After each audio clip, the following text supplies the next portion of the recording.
সম্মানিত মুসল্লিবৃন্দ, আজকের সংক্ষিপ্ত জুমার খুতবায় সূরা আল ফুরকানের শেষ রুকুর আলোকে রহমান তথা দয়াময়ের বান্দার যে বৈশিষ্ট্য মহান আল্লাহ তাআলা উল্লেখ করেছেন, সেই বৈশিষ্ট্যগুলো নিয়ে আলোচনা করব ইনশাআল্লাহ। আমা তৌফিকি ইল্লা বিল্লাহ, আলাইহি তাওয়াক্কালতু ওয়া ইলাইহি উনীব। মহান আল্লাহ সুবহানাহু ওয়া তাআলা আমাদেরকে তার ইবাদতের জন্য সৃষ্টি করেছেন। এরপর আমাদের মাঝে তিনি ইবাদতের যে ধারাগুলো দিয়েছেন, তিনি আমাদেরকে এমন কিছু বৈশিষ্ট্যমণ্ডিত হওয়ার কথা বলেছেন, যেই বৈশিষ্ট্য আমরা নিজেদের মধ্যে অর্জন করতে পারলে আমরা মহান আল্লাহ তাআলার অত্যন্ত প্রিয় বান্দা হতে পারব। আমাদের ওপরে 5 ওয়াক্ত সালাত ফরজ করা হয়েছে, যাকাত ফরজ করা হয়েছে, সিয়াম, হজ। এই ফরজ ইবাদত ছাড়াও মহান আল্লাহ তাআলা এমন কিছু ইবাদত, এমন কিছু বৈশিষ্ট্য আমাদের মাঝে দিয়েছেন, যেই বৈশিষ্ট্যগুলো আমরা অর্জন করতে পারলে আমরা মহান আল্লাহ তাআলার অত্যন্ত প্রিয় বান্দা হতে পারব। সূরা আল ফুরকানের শেষ রুকুতে মহান আল্লাহ তাআলা সেই বৈশিষ্ট্য আলোচনা করেছেন, যে মহান আল্লাহ তাআলা তার বান্দাদের জন্য এই বৈশিষ্ট্যগুলো তুলে ধরেছেন।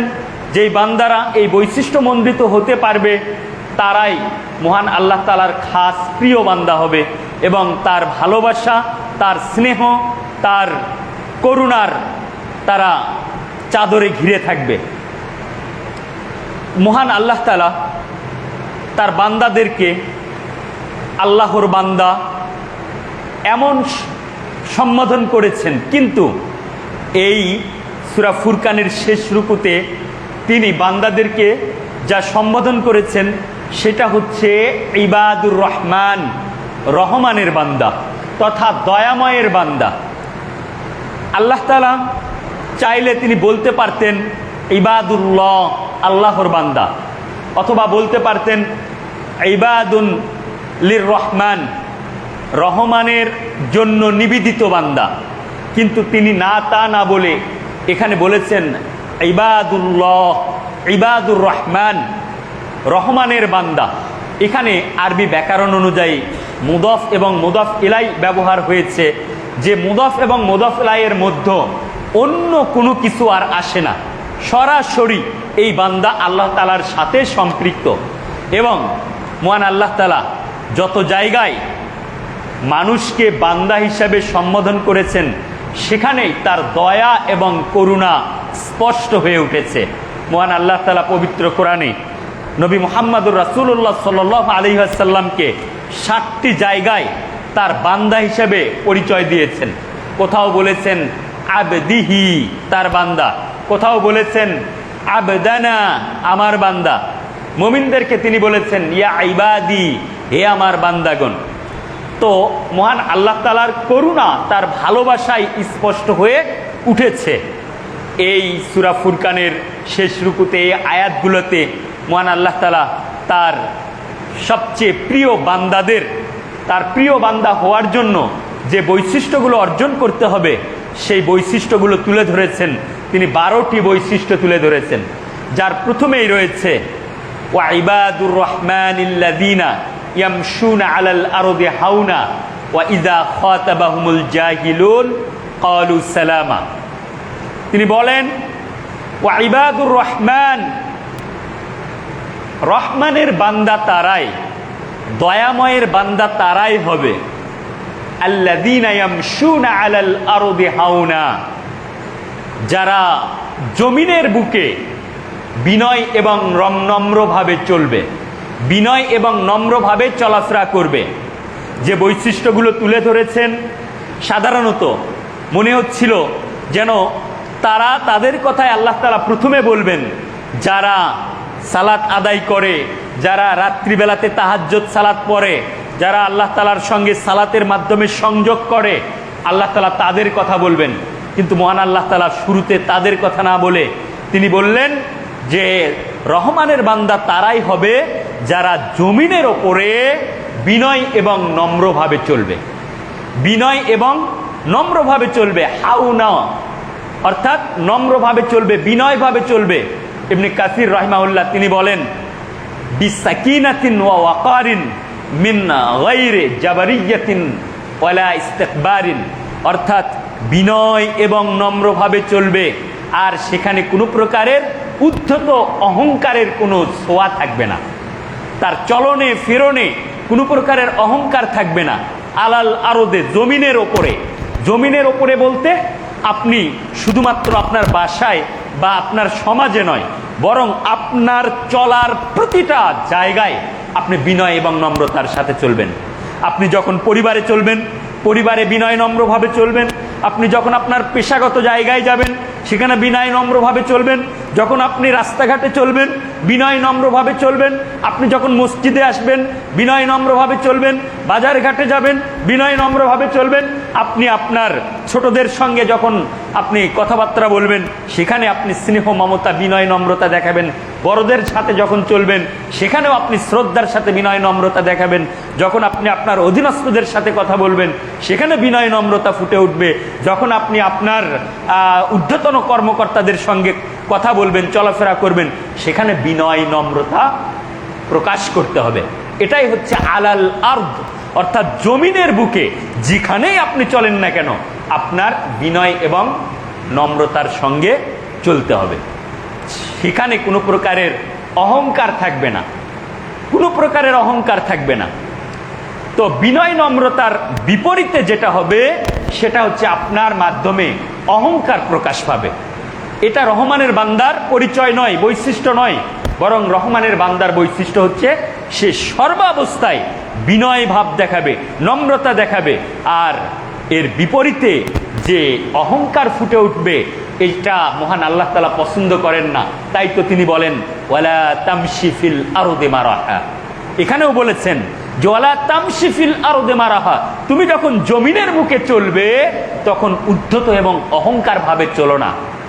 ইন্নাকা লান তাখরিকাল আরদা ওয়া লান তাবলুগাল জিবালা তুলা, কেননা অহংকার করে তুমি জমিনকেও ছিদ্র করতে পারবে না এবং পাহাড়ের চাইতে উঁচু হতে পারবে না। সুতরাং জমিনে যখন তুমি চলবে, তখন বিনয় এবং নম্রতার সাথে চলবে। এই বিনয় এবং নম্রতা এটা শুধুমাত্র মানুষের কথার মাধ্যমে হয় না, এটা আচরণের মাধ্যমে হয়, এটা আপনার কথা না বলার মাধ্যমেও হয়, এটা চোখের ইশারার মাধ্যমেও হয়। মহান আল্লাহ তাআলা বলেন ওয়া ইয়াকাদুল্লাযীনা কাফারু লা ইউযলিকুনাকা বিআবসারিহিম। রাসূল সাল্লাল্লাহু আলাইহি ওয়াসাল্লামকে বলছেন যে কাফেররা তোমার দিকে এমন ভাবে তাকায় যেন তাদের তীক্ষ্ণ দৃষ্টি দিয়ে তোমাকে জমিনের বুকে মিশে ফেলবে। মানে রাগান্বিত হয়ে তাকায়।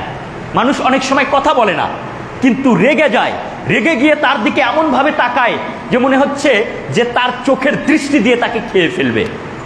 এটা বিনয় নম্রতার পরিচয় নয়, বরং বিনয় নম্রতার পরিচয় হচ্ছে এমন ভাবে তাকাবে যে তার চোখের মধ্যে নম্রতা বিনয় ফুটে উঠবে, একটা হাসি ভাব ফুটে উঠবে, তাকে দেখেই ভালো লাগবে। কিন্তু কাফেররা রাসূলের দিকে এভাবে তারা তাকাতো।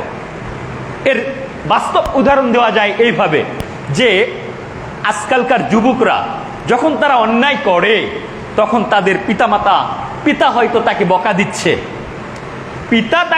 দিচ্ছে, কিন্তু সে পিতার সামনে কিছু বলতে পারছে না, কিন্তু তার ভিতরে রাগে সে ফেটে যাচ্ছে। সে এমন ভাবে তাদের দিকে তাকাচ্ছে, মা হয়তো বলছে যে তুমি ওভাবে তাকাচ্ছ কেন? তখন সে বলছে আমি তো কিছু বলছি না তোমাদেরকে। বলতে হবে না কিছু, কিন্তু তার দৃষ্টি, তার তীক্ষ্ণ দৃষ্টি, এটাই বিনয় বহির্ভূত একটি দৃষ্টি। তার ওপর রেগে আছে, সে তার পিতামাতার ওপর রেগে আছে, কিছু বলেনি, এটা তো ভালো, কিছু বললে বিষয়টা আরো খারাপ হয়ে যেত, কিন্তু তার দৃষ্টি প্রমাণ করছে যে সে তার পিতামাতাকে যেন পারলে খেয়ে ফেলবে। এটা বিনয়ের অভাব, বিনয় নম্রতা এর অভাব। এটা কথা না বলার মাধ্যমেও হয়, আবার কথা বলার মাধ্যমেও হয়, কথা না বলার মাধ্যমেও হয়। দেখা যাচ্ছে যে কারুর সাথে কারু একটা রেষারেষি আছে, তখন সে কি করছে, তার দিকে তাকাতেইছে না, তার দিকে তাকাচ্ছে না, তার সঙ্গে কথাই বলছে না। যদি সালামও দিচ্ছে, সে সালামের উত্তরটা দিচ্ছে ধীরে সুস্থে। এই জন্যই উত্তর দিচ্ছে যে সে আল্লাহকেও ভয় পায়, যে আমি যদি উত্তর না দিই তাহলে আল্লাহ আমাকে ধরবে। আবার দিচ্ছে ধীরে এই জন্য যে আমি তাকে শোনাবো না যে আমি তার সালামের উত্তর দিচ্ছি, আমি এটা শোনাবো না। অর্থাৎ সে যেন মনে করে যে আমি তার সালামের উত্তরই দেই না। এটাও বিনয় নম্রতার অভাব। আবার এমনও হতে পারে যে কথা বলার মাধ্যমে বিনয় নম্রতার অভাব হচ্ছে। আজ আমাদের সমাজের অলিতে গলিতে আমরা দেখি যারা রাজনীতি করে, সেই উপর নেতা থেকে পাতি নেতা পর্যন্ত তারা তাদের পেশি ক্ষমতা দেখায়। তারা কথায় কথায় উঠতে বসতে সামান্য কোনো বিষয় নিয়ে তারা দেখে নেবে এমন কথা বলে, হ্যাঁ দেখে নেব তুই কে। এগুলো হচ্ছে বিনয় নম্রতার অভাব। কিন্তু রহমানের বান্দা যারা হবে, তারা জমিনের বুকে যখন চলবে, তারা বিনয় এবং নম্রতার পরিচয় দেবে। ওয়াইদা খাতাবাহুমুল জাহিলুনা ক্বালু সালামা, যখন জাহেলরা তাদের সঙ্গে কথা বলে, তখন এই রহমানের বান্দা যারা হবে তারা বলবে সালাম। এই যে জাহেল, এই জাহেলের মানে এই নয় যে মূর্খ। এই জাহেলের মানে হচ্ছে সে তার উদ্ধত আচরণ, সে তার যে আপনার নিয়ম বহির্ভূত তার মনের ইচ্ছা, সে ইচ্ছাকে প্রকাশ করে দিচ্ছে। সেটা বিনয় থাকলো কি না থাকলো এটা সে পরোয়া করে না। তার মন চাইছে তাই সে তার সঙ্গে ঝগড়া বিবাদ বা তার সঙ্গে মারামারি করার জন্য সে গায়ে পড়ে তার সঙ্গে কথা বলছে। এমনটা যদি হয় যে তার সঙ্গে সে মারামারি করবে, এই জন্য গায়ে পড়ে তার সঙ্গে কথা বলছে, হয় না এমন? এমন কিন্তু হয়। বিশেষ করে এখন আমাদের পরিবেশে এমন অনেক হয়, যারা ওই যে বললাম রাজনৈতিক নেতা যারা বা যারা নেতার সহচার্যে থাকে, তারা গায়ে পড়ে সাধারণ লোকের সাথে তারা কাজা করতে চায়, গন্ডগোল করতে চায়, মারামারি করতে চায়। এই জন্য তারা তাদের ইচ্ছা মতো কথা বলে, সেই কথা নিয়মের মধ্যে থাক আর না থাক। তো এটাই হচ্ছে জাহেল, এটাই হচ্ছে মূর্খতা। এই মূর্খের মানে এই না যে সে শিক্ষিত না, এই মূর্খের মানে হচ্ছে সে তার ইচ্ছা অনুযায়ী কথা বলে এবং সেই ইচ্ছা উদ্ধত ইচ্ছা। যদি এমনটা হয় তাহলে রহমানের বান্দা যে কাজ করবে সে বলবে সালাম। এই সালামের মানে এই নয় যে সালাম দেওয়া, এই সালামের মানে হচ্ছে তাকে সুন্দরভাবে এড়িয়ে চলা। ভাই আমি এখন তোমার সঙ্গে কথা বলতে পারবো না, আমার কাজ আছে, পরে কথা হবে এই বিষয়ে। কারণ সে যদি তার কথার উত্তর দেয় তাহলে সেখানে বড় ধরনের মারামারি হয়ে যেতে পারে। এই জন্য সে সেখানে কি করবে? সালাম, অর্থাৎ আমি নিরাপদে আমি তোমার এখান থেকে সরে যেতে চাই। রাসূল সাল্লাল্লাহু আলাইহি সাল্লামকে আল্লাহ তাআলা শিক্ষা দিয়েছেন এইভাবে যে ওয়ায়াকুলুনা, যখন কাফিররা ওয়াসবির আলা মা ইয়াকুলুনা ওয়াহজুরহুম হাজরান জামিলা, যে কাফিররা যা বলে তাতে তুমি ধৈর্য ধারণ করো। আল্লাহ তাআলা মুহাম্মদ সাল্লাল্লাহু আলাইহি সাল্লামকে বলছেন যে কাফিররা তোমাকে যা বলে তাতে তুমি ধৈর্য ধারণ করো, ওয়াহজুরহুম হাজরান জামিলা, এবং তার থেকে সুন্দরভাবে তুমি কি করো? তাদেরকে পরিহার করো। অর্থাৎ তারা ঝগড়া করার মতো কথা বলছে, মারামারি করার মতো কথা বলছে, কিন্তু রহমানের বান্দা যে হবে সে তাদের প্রতি উত্তরে এইভাবে, মানে তারা যেমন কথা বলে ওই রকম প্রতি উত্তর দেবে না, বরং সুন্দরভাবে কথা বলে সেখান থেকে বেরিয়ে আসবে। এ কথা মহান আল্লাহ তাআলা সূরা ফুসসিলাতের মধ্যেও বলেছেন, ওয়ালা তাস্তাবিল হাসানাতু ওয়ালা সাইয়্যা, ভালো আর মন্দ কখনো সমান হতে পারে না। ইদফা বিল্লাতি হিয়া আহসান, এই মন্দর পরিবর্তে তুমি কি করো? ভালোটাকে উপস্থাপন করো। ফাইযাল্লাযী বাইনাকা ওয়া বাইনাহু আদাওয়াতুন কাআন্নাহু ওয়ালিয়্যুন হামীম, তাহলে কি হবে? তাহলে তোমার এই আচরণ পেয়ে তোমার চরম শত্রুও পরম বন্ধুতে পরিণত হতে পারে। তো রহমানের বান্দা যারা হবে, দয়াময়ের বান্দা যারা হবে, তাদের বৈশিষ্ট্য হচ্ছে যখন এই ধরনের উদ্ধত আচরণকারীরা যখন ওপর দিয়ে উঠে গায়ে পড়ে যখন ঝগড়া করতে চায়, তখন তারা সেখান থেকে নিরাপদে সেখান থেকে কেটে পড়ে। এটা হচ্ছে রহমানের বান্দাদের দ্বিতীয় বৈশিষ্ট্য। তাহলে প্রথম বৈশিষ্ট্য বিনয় নম্রতা দেখাবে, দ্বিতীয় বৈশিষ্ট্য হচ্ছে তারা জাহেলদের আচরণে তারা ধৈর্যের পরিচয় দিবে। এরপর তৃতীয় যে বৈশিষ্ট্য মহান আল্লাহ তাআলা বলছেন ওয়াল্লাযীনা ইয়াবিতুনা লিরাব্বিহিম সুজদান ওয়া কিয়ামা। রহমানের বান্দা, দয়াময়ের বান্দা তারাই হবে যারা রাত্রি যাপন করবে আপনার দাঁড়ানো অবস্থায় এবং সিজদাবনত অবস্থায়। রাত্রিটা তারা দাঁড়ানো অবস্থায় এবং সিজদাবনত অবস্থায় অতিবাহিত করবে, তথা তাহাজ্জুদের সালাতের দিকে ইঙ্গিত করা হয়েছে। এখানে তাহাজ্জুদের সালাত না বলে বরং আল্লাহ তাআলা বললেন যে তারা দাঁড়ানো অবস্থায় এবং সিজদাবনত অবস্থায় তারা রাত্রি অতিবাহিত করবে। এজন্যই বললেন যে রাত্রিবেলাতে মানুষ ঘুমিয়ে থেকে যায়, শুয়ে ঘুমিয়ে যায়। তো এই সময় যারা দয়াময়ের বান্দা হবে, যারা তাহাজ্জুদ গুজারি হবে, সালাত তো মানুষ দিনের বেলাও আদায় করে ফরজ সালাত, কিন্তু এই রাত্রিতে তাদের যে কার্যকলাপ হবে এই কার্যকলাপটাকে মহান আল্লাহ তাআলা চিত্রায়িত করেছেন। সেটা হচ্ছে তারা শুয়ে ঘুমিয়ে থাকবে না, বরং তারা কি কাজ করবে? তারা যে কাজ করবে সেটা হচ্ছে তারা দাঁড়িয়ে যাবে। তারা যে কাজ করবে সেটা হচ্ছে তারা আপনার সেজদায় পড়ে থাকবে। এটা হচ্ছে রহমানের বান্দাদের বৈশিষ্ট্য। রাত্রিবেলা যখন আরামে বান্দারা ঘুমিয়ে থাকে, তখন রহমানের বান্দা যারা হবে তারা এই আরামের ঘুমকে হারাম করে মহান আল্লাহ তাআলার সান্নিধ্যে, মহান আল্লাহ তাআলার সঙ্গে কথা বলার জন্য, মহান আল্লাহ তাআলার একান্তে তার চাওয়াগুলো, তার পাওয়াগুলো, তার পাপগুলো স্বীকার করে নিয়ে সে আল্লাহ তাআলার সঙ্গে কথা বলবে, আল্লাহ তাআলার সঙ্গে তার সম্পর্কটাকে মজবুত করবে। এটাই হচ্ছে রহমানের বান্দাদের তৃতীয় বৈশিষ্ট্য। এবং মহান আল্লাহ তাআলা এই বৈশিষ্ট্যের কথা পবিত্র কোরআনে বলেছেন, তাতাজাফা জুনুবুহুম আনিল মাদাদি'i ইয়াদউনা রাব্বাহুম খাওফান ওয়া তামাআ। তাতাজাফা জুনুবুহুম, তারা তাদের পার্শ্বদেশকে বিছানা থেকে আলাদা করে নেয়। আনিল মাদাজি'i, বিছানা থেকে তারা আলাদা করে নেয়, বিছানায় তাদের এই পার্শ্বদেশটা রাখে না, আলাদা করে নেয়।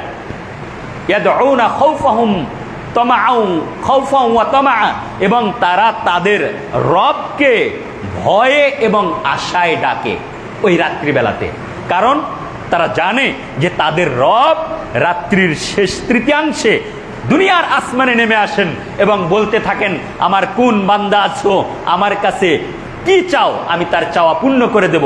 আমার কোন বান্দা আছো, আমার কাছে ক্ষমা চাও, আমি তাকে ক্ষমা করে দেব। আমার কোন বান্দা আছো, আমার কাছে বিপদ থেকে রক্ষা চাও, আমি তাকে বিপদ থেকে রক্ষা করব। আর তারা তখন বিছানা ছেড়ে মহান আল্লাহ তাআলার সান্নিধ্যে, মহান আল্লাহ তাআলার সঙ্গে একান্তে তারা যোগাযোগ করে। রাসূল সাল্লাল্লাহু আলাইহি ওয়াসাল্লামকে মহান আল্লাহ তাআলা এই তাহাজ্জুদ সম্পর্কে বলছেন যে তুমি রাতের কিছু অংশ কি করো? রাতের কিছু অংশ তুমি তাহাজ্জুদের সালাত আদায় করো, আর এই তাহাজ্জুদের সালাতই তোমাকে মাকামে মাহমুদে পৌঁছে দেবে। এই তাহাজ্জুদের সালাত তোমাকে মাকামে মাহমুদে পৌঁছে দেবে। তো এটা রাসূলের জন্য যেমন হয়েছে, তেমনি অন্য অন্য বান্দাদের জন্য আল্লাহ তাআলা এই তাহাজ্জুদের সালাতকে বান্দার মর্যাদা বৃদ্ধির কারণ করে দিয়েছেন, যা এই সূরার এই রহমানের বান্দাদের বৈশিষ্ট্যে তুলে ধরেছেন। ওয়াল্লাযীনা ইয়াবিতুনা লিরাব্বিহিম সুজদান ওয়া কিয়ামা, তারা রাত্রি যাপন করবে সিজদাবনত অবস্থায় এবং দাঁড়ানো অবস্থায়। রাসূল সাল্লাল্লাহু আলাইহি সাল্লাম প্রতিনিয়ত তিনি তাহাজ্জুদের সালাত আদায় করতেন। আম্মাজান আয়েশা রাদিয়াল্লাহু আনহা তিনি বলছেন, কানা রাসূলুল্লাহ সাল্লাল্লাহু আলাইহি ওয়াসাল্লাম ইয়াকুমু মিনাল লাইল হাত্তা তাতাফাত্তারা কদামাহু। রাসূল সাল্লাল্লাহু আলাইহি ওয়াসাল্লাম রাতের শেষ অংশ তিনি তাহাজ্জুদের সালাতে দাঁড়িয়ে যেতেন এবং দাঁড়িয়ে সালাত আদায় করতে করতে তার পা দুটো ফুলে যেত। তখন আয়েশা রাদিয়াল্লাহু আনহা বলতেন, লিমা তাসনা হাযা ইয়া রাসূলুল্লাহ, হে আল্লাহর রাসূল আপনি কেন এত কষ্ট করেন? ফাকাদ গাফারাল্লাহু লাকা মা তাকাদ্দামা মিন যামবিকা ওয়া মা তাআখারা, অথচ আল্লাহ তাআলা আপনার পূর্বের এবং পরের সমস্ত গুনাহগুলোকে ক্ষমা করে দিয়েছেন। রাসূল সাল্লাল্লাহু আলাইহি ওয়াসাল্লাম বলছেন, আফালা উহিব্বু আন আকুনা আবদান শাকুরা, আমি কি আল্লাহর শুকরগুজারকারী বান্দাদের অন্তর্ভুক্ত হব না? তো তাহাজ্জুদের সালাত এটা অত্যন্ত গুরুত্বপূর্ণ একটা সালাত। রাসূল সাল্লাল্লাহু আলাইহি ওয়াসাল্লাম বলছেন, আফদালুস সিয়ামি বাদা রমাদান শাহরুল্লাহিল মুহাররম, রমাদান মাসের পর সবচাইতে উত্তম সিয়াম হচ্ছে মুহররমের সিয়াম, যেটা আমরা এই যে গত সপ্তাহে মুহররমের 9, 10, 10, 11-তে আমরা পালন করেছি সেটা। এরপর বলছেন ওয়া আফদলুস সালাতি বা'দাল ফারিদা সালাতুম মিনাল লাইল, আর ফরজ সালাতের পর সবচেয়ে উত্তম সালাত হচ্ছে রাতের সালাত তথা তাহাজ্জুদের সালাত। তাহাজ্জুদের সালাতের একটা আলাদা গুরুত্ব রয়েছে। রাসূল সাল্লাল্লাহু আলাইহি ওয়াসাল্লাম যখন মক্কা থেকে মদিনায় হিজরত করলেন তখন আব্দুল্লাহ ইবনে সালাম রাদিয়াল্লাহু আনহু তিনি তখন খ্রিস্টানদের পাদ্রী ছিলেন। তিনি অন্য মানুষের নাই তারও একটি কৌতূহল হলো যে মুহাম্মদ নামে একজন আসছেন, সবাই তাকে দেখতে যাচ্ছে, আমিও একটু দেখতে যাই। তিনি দেখতে গেলেন। তিনি বলছেন আমি যখন দেখতে গেলাম তখন আমি দেখলাম মুহাম্মদ সাল্লাল্লাহু আলাইহি সাল্লামের মুখ থেকে প্রথম যে উপদেশগুলো আসছিল তিনি বলছিলেন আফসুস সালাম আইয়ুহান নাস, হে মানব সকল, আফসুস সালাম, তোমরা পরস্পরের মধ্যে সালামের বিস্তার ঘটাও। ওয়া আতইমুত তাআম, এবং পরস্পরকে খাদ্য দান করো, খাওয়াবে, দাওয়াত দিবেন, খাওয়াবেন, বেশি বেশি খাওয়াবেন, বেশি বেশি দাওয়াত করবেন, অন্যকে খাওয়াবেন, অন্য মুসলিম ভাইকে খাওয়াবেন, আল্লাহ তাআলা আপনার মর্যাদা বৃদ্ধি করবেন। কিন্তু এখান থেকে আমরা অনেক দূরে সরে আছি। আর কি বলেছেন? আফসুস সালাম ওয়া আতইমুত তাআম ওয়া সিলুল আরহাম, রক্তের সম্পর্ককে অটুট রাখবেন, কখনো রক্তের সম্পর্ক ছিন্ন করা যাবে না। এরপর তিনি বলেছেন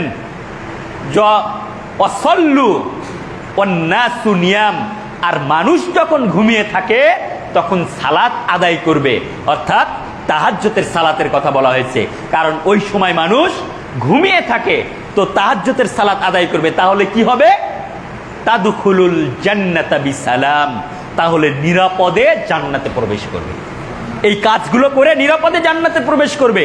তো রহমানের বান্দার একটি বৈশিষ্ট্য হচ্ছে তারা তাহাজ্জুদের সালাত আদায় করবে। এরপর চতুর্থ বৈশিষ্ট্য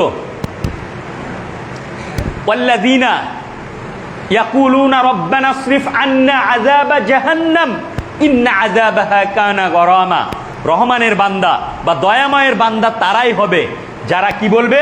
রব্বানা আসরিফ আন্না আযাবা জাহান্নাম, ও হে আমার রব, তুমি আমার থেকে জাহান্নামের শাস্তিকে দূরে সরে দাও, আমার থেকে জাহান্নামের শাস্তিকে দূরে সরে দাও।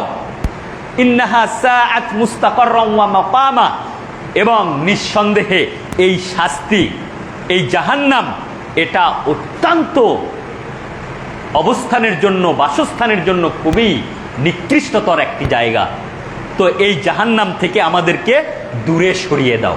রহমানের বান্দা যারা হবে তারা শুধু ইবাদতই করবে না, তারা জাহান্নামে বিশ্বাস করবে, জাহান্নামকে ভয় পাবে, জাহান্নাম থেকে আশ্রয় চাইবে। মহান আল্লাহ তাআলা পবিত্র কোরআনে তার বান্দাদেরকে জাহান্নাম থেকে আশ্রয় করার ভাষাগুলো শিক্ষা দিয়েছেন, যে বান্দা জাহান্নাম থেকে আশ্রয় চাইবে। জান্নাত চাওয়ার ভাষা কিন্তু আল্লাহ তাআলা কোরআনে শিখিয়ে দেননি, কিন্তু জাহান্নাম থেকে বাঁচার ভাষা শিখিয়ে দিয়েছেন, যে জাহান্নাম থেকে বাঁচতে হবে। বিখ্যাত সেই দোয়া, রব্বানা আতিনা ফিদ দুনিয়া হাসানা ওয়া ফিল আখিরাতি হাসানা ওয়া কিনা আযাবান নার, ও হে আমার রব, আমাকে দুনিয়ায় যা কল্যাণ তা আমাকে দাও, আখিরাতে যা কল্যাণ তা আমাকে দাও। আখিরাতের কল্যাণ কি? জান্নাত। কিন্তু বলেছে যে আখিরাতের জান্নাত আমাকে দাও, তা কিন্তু বলেনি, বলেছে আখিরাতে যা কল্যাণ তা আমাকে দাও। এবং তার পরপরই বলেছেন ওয়াকিনা আযাবান নার, এবং জাহান্নামের আগুন থেকে আমাদেরকে রক্ষা করো। তাহলে আপনার সূরা ফুরকানের আয়াতে বলছে যে জাহান্নামকে আমাদের থেকে দূরে সরিয়ে রাখো, আর এই আয়াতে বলছে জাহান্নামের আগুন থেকে আমাদেরকে রক্ষা করো। তার মানে আল্লাহ, তুমি আমাদেরকে এমন কাজ আমাদের দ্বারা করিও না যে জাহান্নাম যেন আমাদের কাছাকাছি চলে আসে। আবার এই আয়াতে যেটা বলছে সেটা হচ্ছে আমরা যেন এমন পাপে না জড়িয়ে যাই যে পাপ করতে করতে করতে করতে আমরা জাহান্নামে চলে যাব। অর্থাৎ আমাদেরকে জাহান্নাম থেকে আমাদেরকে যেমন দূরে সরিয়ে দাও, জাহান্নামকেও আমাদের থেকে দূরে সরিয়ে দাও। এই দোয়ায় আল্লাহ তাআলা আমাদেরকে শিখিয়ে দিয়েছেন। সুতরাং রহমানের বান্দাদের তাহলে চতুর্থ বৈশিষ্ট্য হচ্ছে যে রহমানের বান্দারা জাহান্নাম থেকে মুক্তি চাইবে আল্লাহ তাআলার নিকটে। অথচ আমাদের মুসলিমদের মধ্যেই এক শ্রেণীর মানুষ রয়েছে যারা জাহান্নাম থেকে মুক্তি তো চায়, কিন্তু সেইভাবে চায় যেভাবে চেয়েছে ওই ইহুদি খ্রিস্টানরা। তারা কি বলতো? লান তামাসসানান নারু ইল্লা আইয়ামাম মা'দুদা, গুটি কয়েকদিন ছাড়া আমরা জাহান্নাম খাটবো না। মানে আমরা জাহান্নাম মাত্র কয়েকদিন খাটবো। কয়দিন খাটবো? কেউ বলছে যে 7 দিন, কেননা পৃথিবীর বয়স হচ্ছে 7,000 বছর, তো প্রতি 1000 বছরে আমরা একদিন জাহান্নাম খাটবো, অতএব 7 দিন জাহান্নাম কাটবো। আবার কেউ বলছেন 40 দিন। কেন? মুসা আলাইহিসসালাম, মুসা আলাইহিসসালামের যারা অনুসারী তারাই তো ইহুদি খ্রিস্টান, যে মুসা আলাইহিসসালাম 40 দিনের জন্য তিনি চলে গিয়েছিলেন তুর পাহাড়ে, আর ওই 40 দিন তারা গোবৎসের পূজা করেছিল, অতএব সেই 40 দিন তারা জাহান্নাম খাটবে। এই রকম কথা তারা বলে। তো আমাদের মুসলিমদের মধ্যেও অনেক মানুষ রয়েছে যারা বলে ইসলাম তো গ্রহণ করেছি, তো জাহান্নামে গেলাম, কিন্তু একদিন না একদিন তো জান্নাতে যাব, এই ধরনের কথা বলে। কিন্তু তারা জানে না জাহান্নাম কত কঠিন জায়গা, এটা তারা জানে না। রাসূল সাল্লাল্লাহু আলাইহি ওয়াসাল্লাম বলছেন পৃথিবীর মধ্যে ওই সেই আদম আলাইহিসসালাম থেকে শুরু করে নিয়ে পৃথিবীর শেষ মানুষ পর্যন্ত এর মধ্যে যেই ব্যক্তিটা পৃথিবীতে সবচেয়ে বেশি কষ্ট অনুভব করেছে, সবচেয়ে বেশি কষ্ট পেয়েছে, সবচেয়ে বেশি দুঃখে থেকেছে, কষ্টে থেকেছে, এই ব্যক্তিকেও মুহূর্তের মধ্যে যদি জাহান্নামে ঢুকানো হয়, জাহান্নাম থেকে মুহূর্তের জন্য যদি বের করা হয়, সেকেন্ডের জন্য নয়, মুহূর্তের জন্য শুধু ঢুকাবে আর বের করবে, আর তাকে বলবে তুমি কি পৃথিবীতে কষ্ট কি জিনিস কখনো অনুভব করেছো? সে বলবে না না না না না, আমি পৃথিবীতে কষ্ট কি জিনিস কখনো অনুভব করিনি। তাহলে চিন্তা করেন জাহান্নাম কত কঠিন জায়গা। আল্লাহ তাআলা আমাদেরকে সেই জাহান্নাম থেকে মুক্তি দিবেন, কিন্তু আমাদেরকে সেই কাজ করতে হবে। আমাদের দ্বারা ভুল হয়ে যেতে পারে, কিন্তু আমাদেরকে সেই ক্ষমা নিয়ে মৃত্যুবরণ করতে হবে। অথচ এই ধরনের উদ্ধতপূর্ণ আপনার মুসলিম নামধারী তারা বলে জাহান্নামে গেলাম তো কি হলো, একদিন না একদিন তো জান্নাতে যাব, কারণ আমার তো ঈমান আছে। এটা ওই ইহুদি খ্রিস্টানদের মতো কথা হয়। কিন্তু রহমানের বান্দা যারা হবে তারা একদিনের জন্য নয়, এক মুহূর্তের জন্য নয়, তারা বরং বলে হে আল্লাহ তুমি জাহান্নামকে আমাদের থেকে দূরে সরে দাও, কেননা এটা বসবাসের জন্য, বাসস্থানের জন্য অত্যন্ত নিকৃষ্টতম একটা জায়গা। রহমানের বান্দাদের পঞ্চম বৈশিষ্ট্য হচ্ছে ওয়াল্লাযীনা ইযা আনফাকু লাম ইউসরিফু ওয়া লাম ইয়াকতুরু ওয়া কানা বাইনা যালিকা কাওয়ামা। তারা না মিতব্যয়ী হবে, না তারা না অপব্যয়ী হবে, না কৃপণ হবে। ওয়াল্লাযীনা ইযা আনফাকু, রহমানের বান্দা তারাই যখন তারা ব্যয় করবে, লাম ইউসরিফু, তারা অপব্যয় করবে না, তারা অপচয় করবে না, লাম ইউসরিফু ওয়া লাম ইয়াকতুরু, এবং কৃপণও তারা হবে না, ওয়া কানা বাইনা যালিকা কাওয়ামা, বরং তারা এই দুয়ের মধ্যবর্তী অবস্থানে তারা থাকবে, অর্থাৎ তারা হবে মিতব্যয়ী। তো আপনি অর্থ উপার্জন করছেন, আপনার অঢেল সম্পদ রয়েছে, আপনি মনে করেন না এই সম্পদ আপনার, এর প্রকৃত মালিক কিন্তু মহান আল্লাহ তাআলা।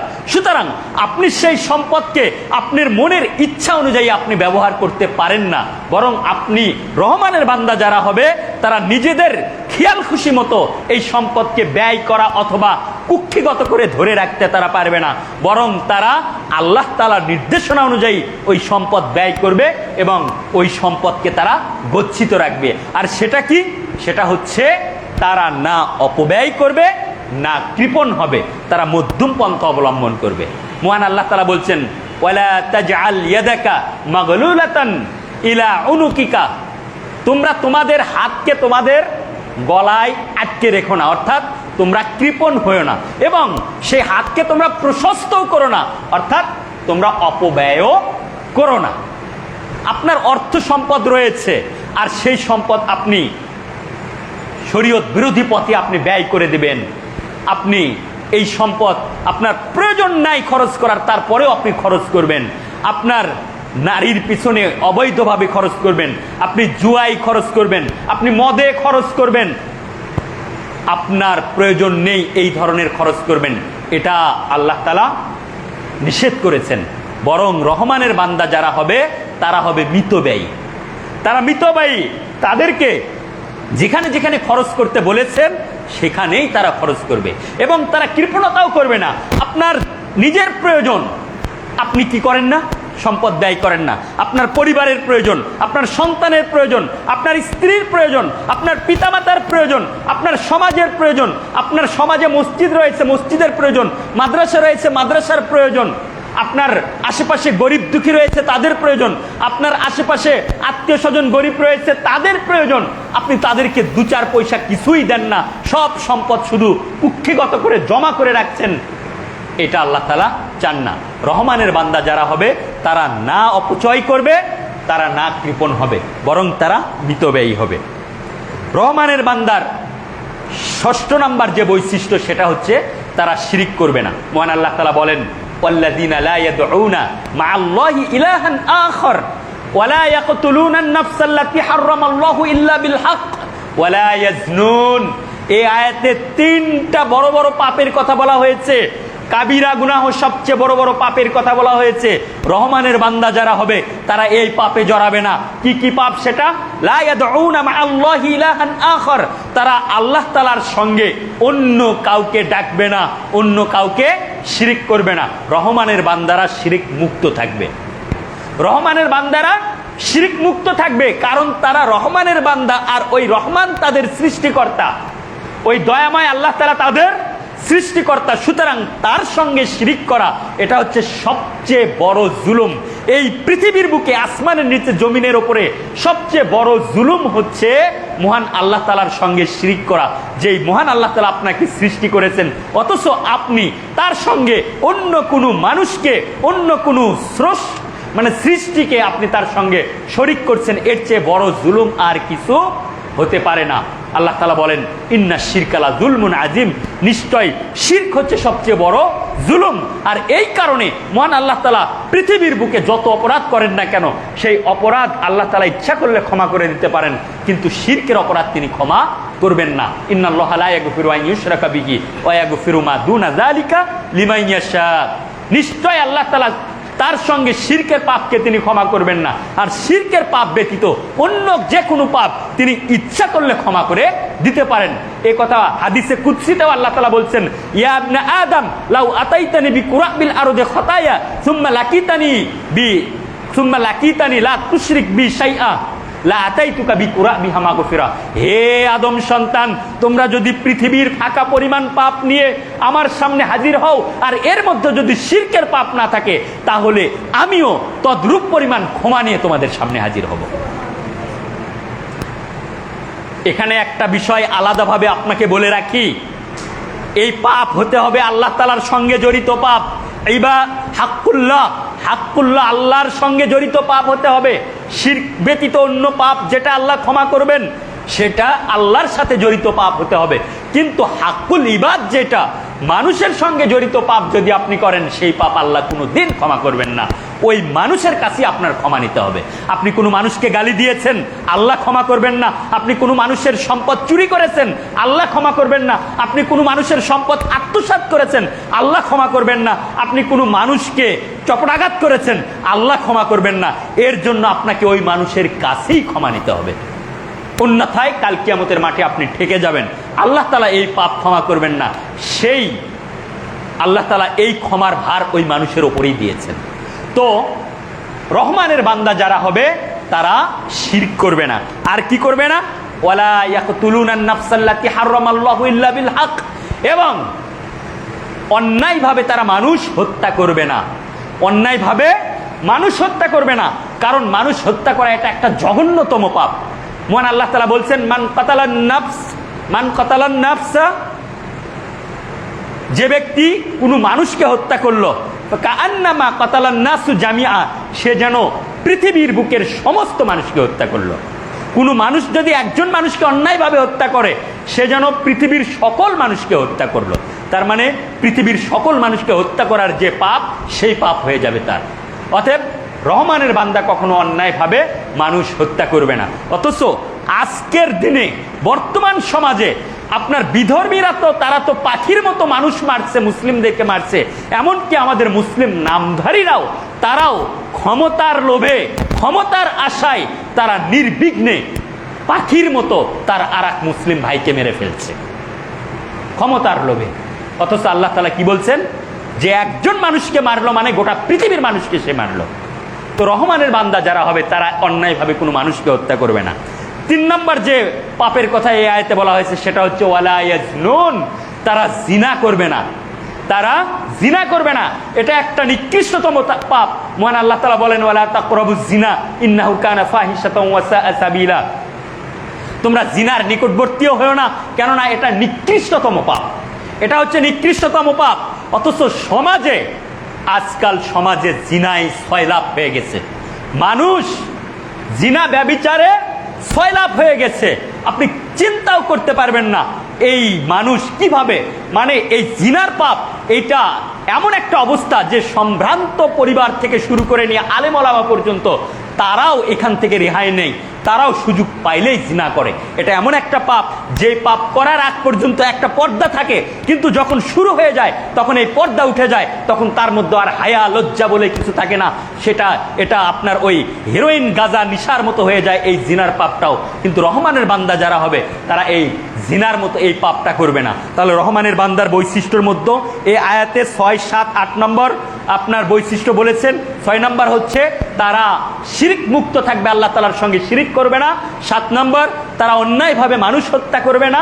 আর 8 নম্বর হচ্ছে তারা জিনা ব্যভিচার করবে না, তারা জিনা ব্যভিচার করবে না। নাম্বার 9 রহমানের বান্দার বৈশিষ্ট্য যে তারা শুধুমাত্র আপনার বিনয় নম্রভাবে চলবে, তারা ওই জাহেলদের সঙ্গে তর্কে জড়াবে না, তারা রাত্রি যাপন করে তাহাজ্জুদের সালাত আদায় করবে, জাহান্নাম থেকে মুক্তি চাইবে, তারা শিরিক করবে না, তারা আপনার মিতব্যয়ী হবে। এমনটা শুধু নয়, তাদের দ্বারা পাপ হয়ে যেতে পারে, প্রত্যেক মানুষের দ্বারা পাপ হয়ে যেতে পারে। রাসূল সাল্লাল্লাহু আলাইহি ওয়াসাল্লাম বলছেন কুল্লু বানি আদমা খাত্তা, প্রত্যেক আদম সন্তান পাপী, অখায়রুল খাত্তাইনাত তাওয়াবুন, আর ওই পাপী উত্তম যে পাপী পাপ করার সাথে সাথে তওবা করে ক্ষমা নিয়ে নেয়। তো রহমানের বান্দার বৈশিষ্ট্য এখানে 9 নম্বর বৈশিষ্ট্য হচ্ছে যে ওমাইয়াফ আল যালিকা ইয়ালকা আসামা। এই যে 3টা পাপের কথা বলা হলো, আপনার শিরিক করা, মানুষ হত্যা করা, জিনা করা, এগুলো যদি কেউ করে তাহলে তার জন্য কঠিন শাস্তি রয়েছে, তার জন্য কঠিন শাস্তি রয়েছে। ওমাইয়াফ আল যালিকা ইয়ালকা আসামা ইউদাআফ লাহুল আযাবু ইয়াউমাল কিয়ামাতি ওয়া ইয়াখলুদ ফীহি মুহানা, এবং কাল কিয়ামতের মাঠে দ্বিগুণ শাস্তি হবে। তাহলে একটা শাস্তি দুনিয়াতেই হবে। কি শাস্তি দুনিয়াতে হবে? আপনার শিরকের শাস্তি। যদি কোনো মুসলিম ব্যক্তি শিরক করে তাহলে তাকে মুরতাদ ঘোষণা করা হবে এবং দুনিয়ার শাস্তি হচ্ছে তাকে হত্যা করা হবে। আর অন্যায়ভাবে মানুষ হত্যা করার দুনিয়াবী শাস্তি কি? হত্যার বদলে হত্যা করা হবে। আর জিনার শাস্তি কি? জিনার শাস্তি যদি অবিবাহিত হয় তাহলে তাকে 100টি ব্যত্রাঘাত করে এলাকা থেকে তাড়িয়ে দিতে হবে। আর যদি বিবাহিত হয় তাহলে তাকে ইট ঢেল পাথর মেরে মেরে মেরে মেরে মেরে ফেলে দিতে হবে। এগুলো হচ্ছে দুনিয়াবী শাস্তি। আর কাল কিয়ামতের মাঠে তার দ্বিগুণ শাস্তি হবে। অর্থাৎ এই যে দুনিয়াবী শাস্তি হলো, এর পাশাপাশি পরকালে তার জন্য কঠিন আযাব রয়েছে।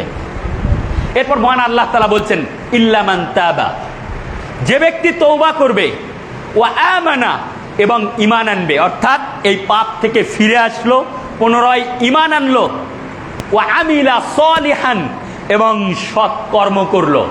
একটা করলে হবে নয়, 3টা করতে হবে। এই পাপ থেকে অনুতপ্ত হয়ে ফিরে আসতে হবে, ঈমান আনতে হবে পুনরায়, এবং সৎকর্মের ওপর অবিচল থাকতে হবে। যদি এই কাজ করতে পারে তাহলে কি হবে? উলাইকা ইউবাদদিলুল্লাহু সাইয়্যাতিহিম হাসানাত ওয়া কানাল্লাহু গফুরুর রহিমা। তাহলে এই ব্যক্তিকে আল্লাহ তাআলা ওই পাপগুলোকে নেকিতে পরিণত করে দেবেন, ওই পাপগুলোকে নেকিতে পরিণত করে দিবেন। আবার অর্থ এটাও হতে পারে যে ওই পাপ ছেড়ে দিয়ে যে নতুন করে যে আবার আপনার আমলে সালেহ সৎকর্ম করছে, এই সৎকর্ম আল্লাহ তাআলা সৎকর্মের প্রতিদানগুলো তাদেরকে দিয়ে দিবেন। কেন? ওয়া কানাল্লাহু গফুরুর রহিমা, কেননা আল্লাহ তাআলা হচ্ছেন ক্ষমাশীল এবং দয়াবান। আর ক্ষমাশীল তিনিই হন যার দয়া রয়েছে, দয়া না থাকলে ক্ষমা করতে পারবেন না। তো মহান আল্লাহ তাআলা ক্ষমাশীল এবং দয়াবান। তাহলে রহমানের বান্দা যারা হবে তারা পাপ নিয়ে বসে থাকবে না, বরং পাপ হওয়ার সাথে সাথে তারা ক্ষমা চেয়ে নেবে। আপনি মনে করেন না আমার দ্বারা তো শিরিক হয় না, আমার দ্বারা তো আপনার মানুষ হত্যা হয় না, আমার দ্বারা তো জিনা হয় না। আপনার দ্বারা এগুলো না হতে পারে, আপনার দ্বারা যত ছোট পাপই হোক না কেন প্রতি মুহূর্ত আপনি পাপ থেকে ক্ষমা চাইবেন, পাপ না হলেও আপনি ক্ষমা চাইবেন। কেননা রাসূল সাল্লাল্লাহু আলাইহি সাল্লাম কি বলছেন? আইয়ুহান নাস তুবু ইলাল্লাহ, হে মানব সকল তোমরা আল্লাহর নিকট তওবা করো। ফা ইন্নী আতুবু ইলাইহি ফিল ইয়াউমি মিয়াতা মাররা, কেননা আমি মুহাম্মদ আল্লাহ তাআলার নিকটে দৈনিক 100 বার ক্ষমা প্রার্থনা করি। রাসূল সাল্লাল্লাহু আলাইহি সাল্লামের কোনো পাপ ছিল? কোনো পাপ ছিল না, তারপরে তিনি দৈনিক 100 বার ক্ষমা চাইতেন। তাহলে এই ক্ষমা চাওয়া, তওবা করা, এটা একটা ইবাদত। তো রহমানের বান্দা যারা হবে তারা এই ক্ষমাও চাইবে। এরপর 10 নম্বর, মিথ্যা থেকে বেঁচে থাকবে। ওয়াল্লাযীনা লা ইয়াশহাদুনা যুরা ওয়া ইযা মাররু বিল লাগবি মাররু কিরামা, যারা রহমানের বান্দা হবে, দয়াময়ের বান্দা হবে, তারা মিথ্যা থেকে দূরে থাকবে, মিথ্যা কথা বলা থেকে দূরে থাকবে, সকল প্রকারের মিথ্যা থেকে দূরে থাকবে, মিথ্যা সাক্ষী দেওয়া থেকে দূরে থাকবে। যেই জিনিসটাই মিথ্যা সেখান থেকে দূরে থাকবে। শুধু মিথ্যা কথা বলা নয়, শুধু মিথ্যা কথা বলা নয়, যাবতীয় মিথ্যা, মিথ্যা যেটা সেটা থেকেই তারা দূরে থাকবে। অর্থাৎ যাবতীয় পাপ থেকে তারা দূরে থাকবে। বিশেষ করে মিথ্যা কথা বলা, মিথ্যা সাক্ষী দেওয়া। আপনার সন্তান সে অন্যায় করতে পারে, কিন্তু আপনি সন্তানের পক্ষ নিয়ে মিথ্যা সাক্ষী দিতে পারবেন না। আপনার পিতা, আপনার মাতা, তারা অন্যায় করতে পারে, কিন্তু বিচারে আপনি তাদের পক্ষ নিয়ে মিথ্যা সাক্ষী দিতে পারবেন না। এটা রহমানের বান্দার বৈশিষ্ট্য নয়, বরং রহমানের বান্দা সত্যের উপর অটুট থাকবে, মিথ্যা থেকে সে দূরে থাকবে। এটা রহমানের বান্দার বৈশিষ্ট্য। ওয়া ইযা মাররু বিল লাগবি মাররু কিরামা, আর কি করবে?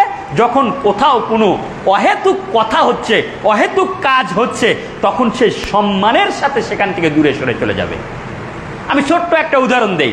মনে করেন রাস্তার ধারে কোথাও অহেতুক কথা হচ্ছে, কি হচ্ছে? গান বাজনা হচ্ছে, অথবা সেখানে কি হচ্ছে? জাদু দেখাচ্ছে, অথবা সেখানে কি হচ্ছে? সাপ খেলা দেখাচ্ছে, অথবা কি হচ্ছে? রাস্তার মোড়ে সেখানে চায়ের দোকান আছে, চায়ের দোকানে মানুষ আড্ডা দিচ্ছে, সেখানকার টিভিতে নগ্ন সিনেমা, নগ্ন গান ইত্যাদি দেখাচ্ছে, সেখানে মানুষ অহেতুক কথাবার্তা বলছে, আপনার সেখানে মানুষ রাজনৈতিক সমালোচনা করছে, ইত্যাদি করছে, যেখানে মানুষের দিনের বিন্দু মাত্র কোনো উপকারে আসে না।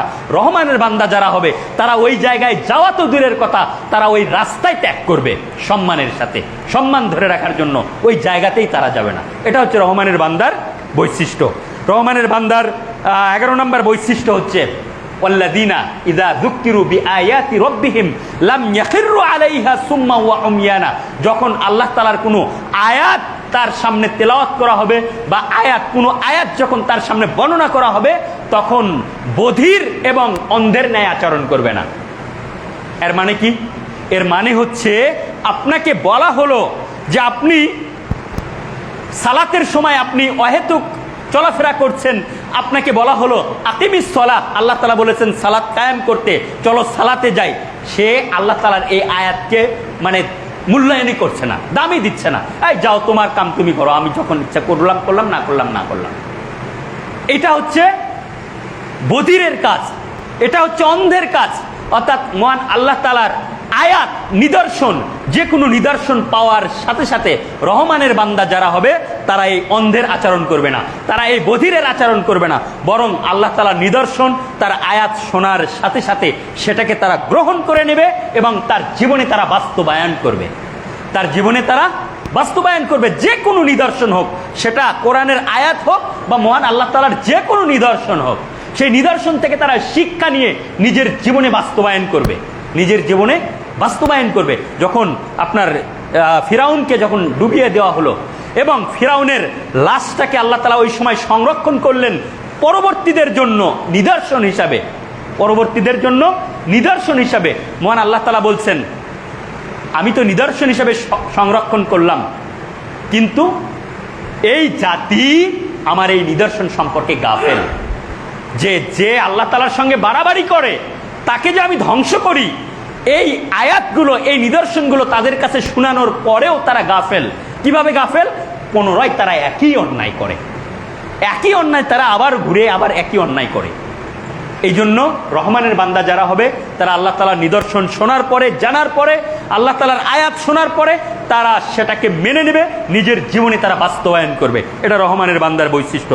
রহমানের বান্দার সর্বশেষ বৈশিষ্ট্য এই সূরা ফুরকানের আপনার শেষ রুকু অবলম্বনে 12 নম্বর বৈশিষ্ট্য যেটা, সেটা হচ্ছে রহমানের বান্দারা শুধুমাত্র নিজেদের জন্য আপনার আল্লাহ তাআলার প্রিয় হবে তা নয়, তারা তাদের সন্তান, তাদের স্ত্রীদের জন্য আল্লাহ তাআলার নিকটে দোয়া করবে। কি বলবে তারা? আল্লাযীনা ইয়াকুলুনা রব্বানা হাব লানা মিন আজওয়াজিনা ওয়া যুররিয়্যাতিনা কুররাতা আয়ুন ওয়াজআলনা লিল মুত্তাকিনা ইমামা। আল্লাযীনা ইয়াকুলুনা, যারা বলে রব্বানা হাব লানা মিন আজওয়াজিনা ওয়া যুররিয়্যাতিনা, ও হে আমাদের রব, আমাদেরকে এমন স্ত্রী দান করো, আমাদেরকে এমন সন্তান দান করো যাদেরকে দেখলে আমাদের চক্ষু শীতল হয়ে যায়। আপনি সারাদিন বাইরে কাজ করবেন, আপনি এমন স্ত্রী কামনা করেন, এমন সন্তান কামনা করেন, আপনি এমন স্বামী কামনা করেন, এমন সন্তান কামনা করেন যাদেরকে বাসায় গিয়ে দেখলেই আপনার চক্ষু জুড়িয়ে যাবে। এর মানে এই নয় যে আপনার স্ত্রী দেখতে অনেক সুন্দর, আপনার স্বামী দেখতে অনেক সুন্দর, আপনার সন্তান দেখতে অনেক সুন্দর, এমনটা নয়, বরং তারা আপনার প্রতি যেমন অনুগত হবে, তারা মহান আল্লাহ তাআলার প্রতিও অনুগত হবে। তারা আপনার সকল আদেশ নিষেধগুলো শুনবে, তারা আল্লাহ তাআলারও সকল আদেশ নিষেধগুলো তারা শুনবে। এবং আল্লাহ তাআলা কি বলেছেন? ওয়াজআলনা লিল মুত্তাকিনা ইমামা, এবং আমাদের সকলকে, আমাকে, আমার স্ত্রীকে, আমার স্বামীকে, আমার সন্তানকে, আমাদের সকলকে তুমি মুত্তাকিদের ইমাম বানিয়ে দাও, মুত্তাকিদের নেতা বানিয়ে দাও, আমরা যেন পৃথিবীর বুকে সকল মুত্তাকিদের নেতা হতে পারি। এই দোয়া করবে কারা? যারা রহমানের বান্দা। তো এই ছিল আজকের আলোচনা সূরা আল ফুরকানের। আপনারা আরও যদি ভালোভাবে জানতে চান, বুঝতে চান, বাসায় যাবেন, বাসায় গিয়ে তাফসির দেখবেন সূরা আল ফুরকানের শেষ রুকু, সেখানে 63 নম্বর আয়াত থেকে শেষ পর্যন্ত রহমানের বান্দাদের এই বৈশিষ্ট্যগুলো তুলে ধরা হয়েছে। আমি এক এক করে আবারও বৈশিষ্ট্যগুলো শুধু বলি। প্রথমটা ছিল বিনয় নম্রতা। পৃথিবীর বুকে যখন চলবে তখন তারা উদ্ধত আচরণ করবে না, অহংকার করবে না, বরং বিনয়ভাবে চলবে, নম্রভাবে চলবে। আর বিনয় নম্রভাবে চলা এটা হচ্ছে জান্নাতি মানুষের বৈশিষ্ট্য। রাসূল সাল্লাল্লাহু আলাইহি ওয়াসাল্লাম এ কথাও বলেছেন, সময় নেই, আলোচনা করলাম না। তবে এটা আপনি মনে রাখেন যে পৃথিবীর বুকে যারা বিনয় এবং নম্রভাবে চলে তারাই জান্নাতি। জান্নাতীদের বৈশিষ্ট্য বর্ণনা করতে গিয়ে রাসূল সাল্লাল্লাহু আলাইহি ওয়াসাল্লাম এই কথা বলেছেন যে তারা হবে বিনয়, নম্র, এবং তাদেরকে দেখে মনে হবে তারা দুর্বল, কিন্তু প্রকৃতপক্ষে তারা দুর্বল নয়, কিন্তু তারা এই বিনয় নম্রভাবে চলবে। দ্বিতীয়ত হচ্ছে তারা ধৈর্য ধারণ করবে, সহনশীল হবে। তাদের সঙ্গে উঠে পড়ে যদি কেউ আপনার ঝগড়া মারামারি করতে চায়, তারা সেই ঝগড়া মারামারিতে তারা জড়াবে না, বরং তারা সুন্দর কথা বলে সেখান থেকে আপনার এড়িয়ে যাবে। 3 নম্বর হচ্ছে তারা তাহাজ্জুদের সালাত আদায় করবে। 4, তারা জাহান্নাম থেকে বাঁচার জন্য আল্লাহ তাআলার নিকটে দোয়া করবে। এমন কথা তারা বলবে না যে জাহান্নামে গেলাম একদিন না একদিন তো সেখান থেকে বের হবে, এমন কথা তারা বলবে না, বরং তারা এই দোয়া করবে, আল্লাহ জাহান্নামে যাওয়া তো দূরের কথা, ওর আশেপাশেও যেন আমরা না যাই, কেননা ওটা খুবই নিকৃষ্টতম একটা জায়গা। এরপর তারা অপব্যয় করবে না, তারা অপচয়ও করবে না, তারা কৃপণ হবে না, তারা মিতব্যয়ী হবে।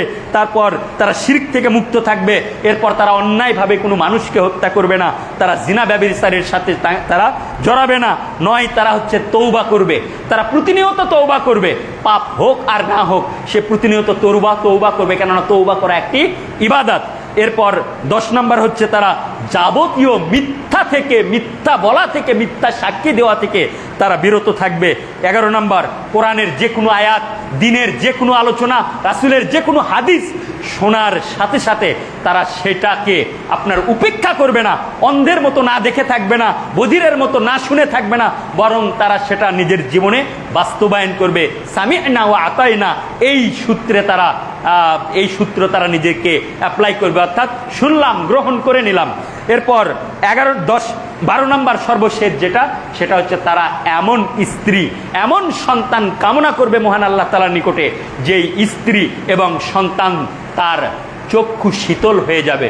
যেই স্বামীকে পেয়ে, যেই স্ত্রীকে পেয়ে, যেই সন্তানগুলোকে পেয়ে তার চক্ষু শীতল হয়ে যাবে, এই ধরনের স্ত্রী এবং সন্তান তারা কামনা করবে। মহান আল্লাহ তাআলা আমাদেরকে রহমানের এই বান্দাদের বৈশিষ্ট্যগুলো নিজের জীবনে বাস্তবায়ন করার তৌফিক দান করুন।